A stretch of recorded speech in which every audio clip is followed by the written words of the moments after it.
lako tukisema ni asante.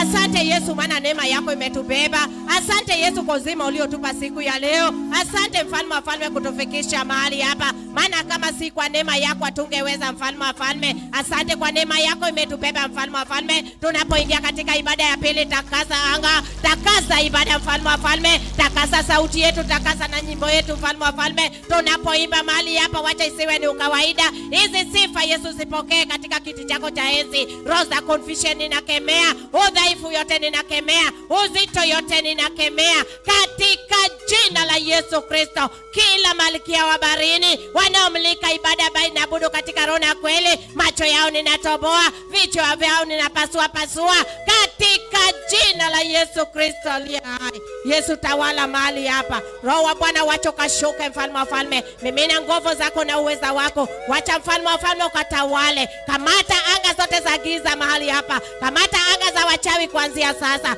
Nguvu zote za giza tunakemea katika jina la Yesu Kristo. Nastahili kuinuliwa, nastahili kupewa sifa maana unaweza. Katika jina la Yesu Kristo nimeomba hata na kuamini.